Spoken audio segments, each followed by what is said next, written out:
Bonjour et bienvenue dans cette vidéo. Que Dieu vous bénisse abondamment dans le nom de Jésus-Christ. Alors le sujet de cette vidéo, je l'ai appelé donc Jésus-Christ, le plus grand guérisseur au monde. Parce qu'on ne rappelle pas suffisamment, enfin on ne se souvient pas suffisamment, on ne se rappelle pas suffisamment qu'aujourd'hui, la meilleure solution à tous les problèmes de santé, de physique, mental, psychologique, tous les problèmes des hommes, la meilleure solution, le meilleur guérisseur au monde, c'est Jésus-Christ. Mais c'est vrai que certains pourraient dire, mais il est fou celui-là, Jésus-Christ, il est mort il y a 2000 ans, il est pas bien, c'est encore un farfelu. Mais sauf que si vous ne vous informez pas un petit peu, enfin pour les personnes qui ne se sont pas informées, il faut savoir que Jésus-Christ, quand il est venu sur terre, il s'est fait connaître comme étant Dieu. Il n'était pas un homme ordinaire, il était un homme extraordinaire, puisqu'en réalité, il était Dieu fait homme. Mais il était Dieu. Et en réalité, ce que Jésus nous a fait comprendre quand il est venu sur la terre, ce qu'il nous a fait comprendre, c'est qu'en fait, il allait être tué, assassiné par ceux de son peuple, parce qu'il fallait justement que ça passer par là pour être le sauveur du monde. En fait, il fallait qu'il soit rejeté par les siens, qu'il soit mis à mort, afin que par sa mort, un grand nombre, une multitude des nations soient sauvées par sa mort, par son sacrifice et surtout par sa résurrection. Et ce que je veux dire par là, c'est que Jésus-Christ, en fait, celui que certains pensent qu'il est mort et qu'il est enterré, qu'il n'existe plus, qu'il n'est plus vivant pour les sauver, ben, il se trompe parce qu'en fait, Jésus est vivant aujourd'hui. Jésus est vivant aujourd'hui et, euh, et il s'est révélé qu'il est Dieu, fils de Dieu auprès de son Père, et qu'en fait, pour quiconque a besoin de lui, ben, Jésus se manifeste à lui, et pour être donc son sauveur et son guérisseur. Si bien que de son vivant, les évangiles témoignent de sa puissance. C'est incroyable comment Jésus a guéri toutes les maladies. Et dès lors que une personne venait vers lui et désirait la guérison auprès de lui, toute personne était guérie par lui. Donc en fait, ce qu'il en était autrefois, c'est que des foules. Alors c'est vrai qu'on se souvient que les gens, certains l'ont assassiné, l'ont tué, mais ce qu'on oublie de rappeler, c'est qu'il y avait des foules, des foules, des foules autour de lui. Et ça, je voudrais souligner ça, c'est que Jésus, il était entouré quand il se déplaçait de foules de gens qui venaient autour de lui. Les gens étaient attirés par lui parce qu'il y avait des gens malades partout déjà, autrefois. Et aujourd'hui, ô combien il y a de malades aussi. Mais déjà autrefois, il faut savoir que même si c'est vrai qu'elle a été rejetée par les siens, du moins par les hauts responsables, les hautes dignités de l'époque religieuse, et puis politique et tout ça, et puis aussi une certaine partie du peuple, il faut savoir que par ailleurs, Jésus était énormément entouré de gens qui le sollicitaient, qui venaient à lui et qui ne pouvaient plus se détacher de lui, tellement il l'aimait, il excitait les foules et les gens l'adoraient.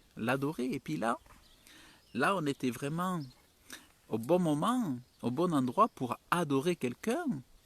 Et je dirais c'était la seule idolâtrie, c'était la seule idolâtrie qui était supportable aux yeux de Dieu, puisque quand on idolâtre Dieu, ben, finalement, on adore le bon Dieu, on adore le bon Dieu, et dans ce cas-là, c'est plus un péché, puisqu'on adore Dieu.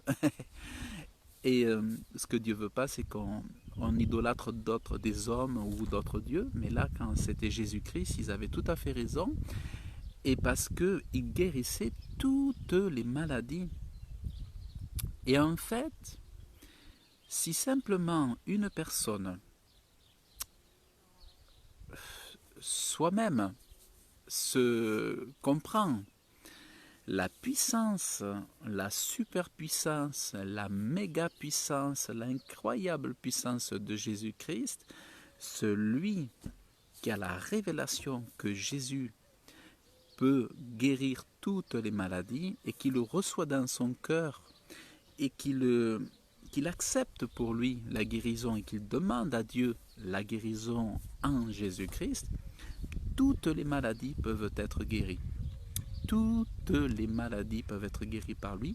Il peut tout, il peut tout, il peut tout. C'est ça qui est incroyable. Et alors quand on lit le livre de Matthieu, de Marc, Marc c'est vraiment l'acte, c'est l'évangile où vous avez tout un enchaînement de démonstration de la puissance de Jésus.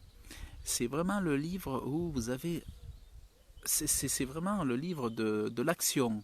C'est l'évangile de l'action. Vous avez Jésus qui guérit, qui guérit. Ça bouge dans tous les sens. Et je dirais c'était même un sacré marathon parce il n'arrêtait pas de guérir, de délivrer, de faire du bien autour de lui, de faire le bonheur des gens, de même nourrir. Jésus était même celui qui donnait, c'était le restaurant, quoi. C'était Jésus, il donnait de la nourriture il partait avec peu de pain et peu de poisson et il nourrissait 10 000 personnes. C'est ça qui est extraordinaire, c'est que Jésus répondait et pouvait pourvoir aux besoins d'une multitude, lui qui était un seul homme. Et donc, ce qui est extraordinaire, c'est que Jésus est capable de guérir. Il veut guérir toutes les maladies, seulement ce qu'il a besoin, c'est que chacun active sa foi, que chacun active sa foi et que chacun ait la révélation de ce nom, la puissance qui est dans le nom de Jésus qui lui a été conférée par son Père, d'autant plus que Jésus a tout accompli. Et, euh, et donc, rendant son œuvre parfaite, aujourd'hui tout le monde a accès à cette guérison en, en s'approchant de lui, en s'approchant de lui. Et beaucoup de personnes, malheureusement, aujourd'hui, sont malades, souffrent et vont consulter des personnes pour se faire soigner. Mais ces personnes vont vers des hommes pour recevoir la guérison imparfaite ou des soulagements imparfaits ou pour avoir juste voilà pour avoir juste des soulagements en fait, des calmants, avoir des un petit peu de douceur, mais sans avoir pour autant la guérison véritable. Or, euh, alors jeudi j'ai voulu faire une vidéo sur la guérison, et justement, jeudi j'ai voulu faire une vidéo, mais ça marchait pas. J'avais YouTube, Facebook qui bloquait la vidéo, donc ça marchait pas. Et je voulais faire une vidéo justement sur la guérison. Et finalement, je l'ai eu encore à cœur et ça sort aujourd'hui. Mais voilà, je voulais vraiment parler de Jésus guérisseur parce que des guérisseurs, on va en voir de plus en plus qui vont s'élever. On va voir de plus en plus de guérisseurs s'élever, ce sont que des hommes. Mais le problème aussi, c'est que les guérisseurs, qui soi-disant guérissent les gens, vont faire beaucoup plus de dégâts qu'autre chose. et ça ne favorise pas leur relation, leur future relation avec Dieu, parce que les guérisseurs sont une alternative pour détourner les gens de la véritable solution, et finalement c'est leur faire perdre du temps. Mais aussi, le problème c'est que les guérisseurs, généralement, je dirais même absolument, utilisent une puissance qui n'est pas la puissance de Dieu, mais qu'ils le sachent ou qu'ils ne le sachent pas, les guérisseurs, que ce soit conscient ou pas consciemment, les guérisseurs utilisent les puissances des démons, lesquels démons se font passer pour des anges de lumière ou des guides spirituels, mais en réalité ce sont des démons qui au tout départ font des petits cadeaux comme ça, voilà. On va lui donner un petit peu de soulagement, mais derrière on va le lier spirituellement, on va lui mettre des chaînes spirituelles pour, le nuire, pour le nuire dans sa vie spirituelle. Et, et évidemment, les cadeaux que font les démons sont des cadeaux empoisonnés. C'est du poison. Évidemment, quand un démon fait un cadeau, il faut s'attendre à ce que ce cadeau soit empoisonné. Il faut avoir du bon sens et il ne faut surtout pas croire que en allant voir un magicien, vous allez avoir des bonnes choses dans votre futur. Si vous allez voir des magiciens ou des choses comme ça, vous allez avoir des problèmes. Après, même si vous ne faites pas le lien, il y a des vases communicants, hein, il y a des causes à effet. Mais si vous ne faites pas le lien, si vous passez par la case magie, plus tard vous allez avoir des problèmes. Si vous ne vous repentez pas, comme dit Dieu, Dieu, le Créateur, notre Créateur, celui qui nous a créés, celui qui nous donne le beau printemps, qui nous donne le bel été, qui nous donne des belles saisons, qui nous donne le souffle de vie, Dieu qui nous donne des enfants, Dieu qui nous donne une famille, Dieu qui nous donne des bontés infinies que dans l'ingratitude, les hommes ne sont même pas capables de discerner, et que dans leur ingratitude, les hommes se croient être le nombril du monde, ne comprenant pas que c'est Dieu le nombril du monde, que c'est Dieu qui donne toutes choses, et que l'homme ne mérite rien, mais que Dieu donne à tous, généreusement, avec bienveillance, et que dans cette grande générosité de Dieu, tous devraient ouvrir leur cœur à Dieu, enfin se donner à lui, recevoir son amour, recevoir sa bonté, et puis ouvrir son cœur, le recevoir dans son cœur. Mais non, les hommes préfèrent fermer leur cœur, faire les aveugles, faire les sourds, au lieu de se tourner vers lui, et puis d'être reconnaissant, plein de gratitude pour lui, chaque jour en se levant. Moi, quand je vois des petits chats, des petits chatons dans la nature, ou comme tout à l'heure, là, dans la rue, je voyais des beaux petits chatons blancs qui me fixaient avec des yeux magnifiques. Je disais, mais les œuvres de Dieu sont incroyables, les œuvres de Dieu sont merveilleuses, magnifiques. Comment ne pas considérer les œuvres de Dieu qui, chaque jour, nous sautent, elles nous sautent aux yeux, les œuvres de Dieu. Et c'est ça. Et Abbé Esther a dit, j'ai vu, j'étais malade et c'est apparu ton titre. Ah, voilà. Et oui, alors j'avais fait une vidéo où je voulais parler de la guérison pour tous et pour ceux qui ont foi, que tout est possible en Jésus-Christ. Toutes les maladies peuvent être guéries.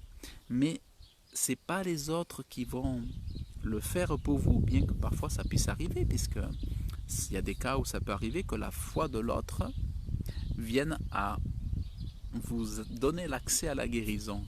Des fois ça peut se transmettre, mais moi je vous conseille plutôt d'avoir la foi pour vous-même, pour avoir votre guérison vous-même.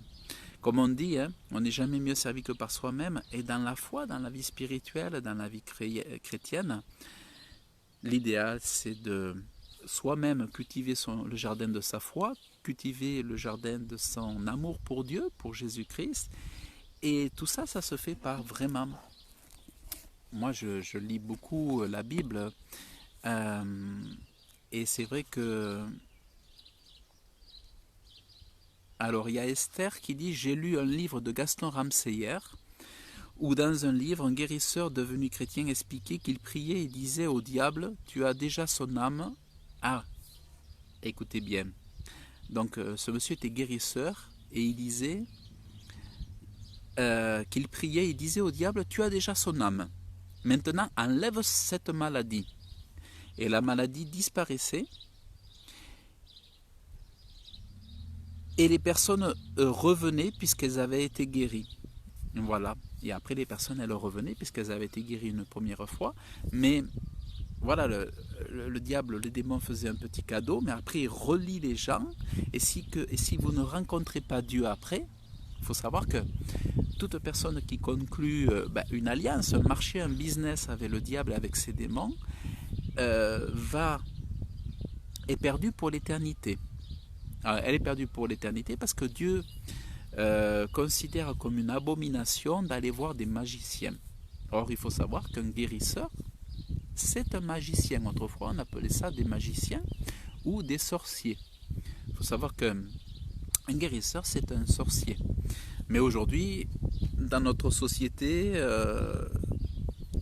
on va appeler une abomination comme étant une nouveauté extraordinaire, comme une chose merveilleuse.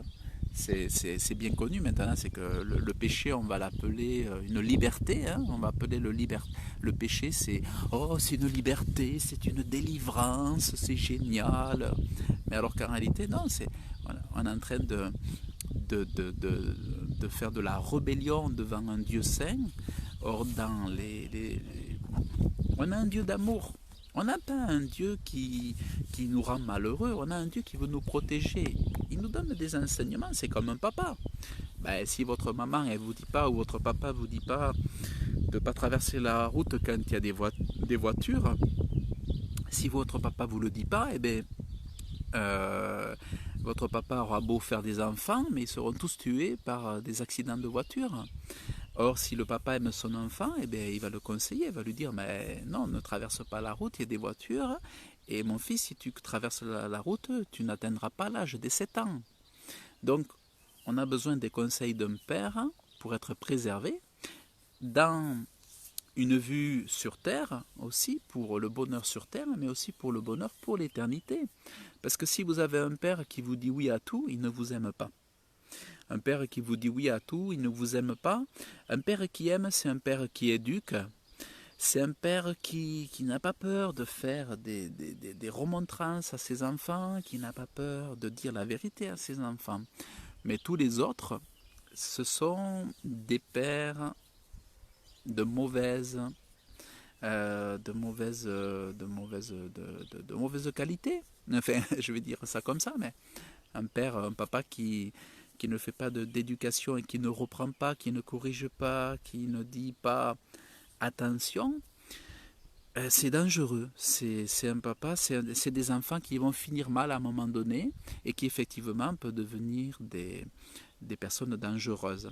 Donc pour nous, c'est excellent d'avoir un papa, Dieu, qui nous dit: c'est dangereux d'aller voir les sorciers, c'est dangereux d'aller voir la magie, c'est dangereux d'aller voir les guérisseurs. C'est pour ça que quand on a un papa merveilleux comme le créateur du ciel et de la terre, il est excellent qu'il nous dise: attention, ça ne le fait pas, attention, ça, fais-le.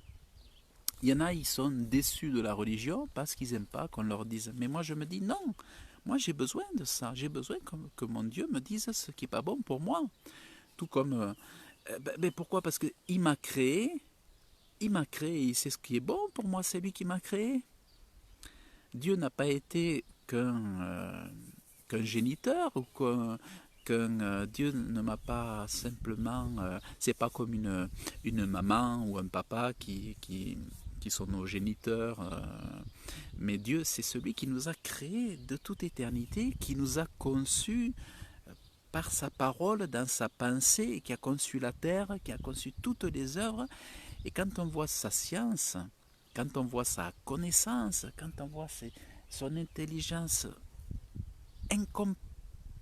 incompréhensible, il faut tout simplement il faut tout simplement se laisser guider par lui. C'est notre héros. Dieu, c'est notre héros, c'est notre sauveur, c'est celui qui nous prend la main, c'est notre guide qui nous mène vers l'éternité heureuse. Donc, les principes, c'est de lui faire confiance. Après, je comprends que chacun trouve des difficultés à rester sur le chemin étroit, mais ce n'est pas pour autant que Dieu est fautif. C'est parce que nous sommes faibles et que nous avons du mal avec l'obéissance. Mais si nous avons du mal avec l'obéissance, c'est notre responsabilité, mais ce n'est pas la faute à Dieu. C'est comme quand on prend du poids à cause qu'on mange trop de desserts, de sucreries, c'est pas la faute à Dieu. C'est pas Dieu qu'il faut accuser. Parce que si on écoute Dieu, il va nous dire attention, la gourmandise, c'est pas bon. Mais c'est pas parce que nous avons du mal à mener le combat qu'on doit accuser Dieu, vous comprenez?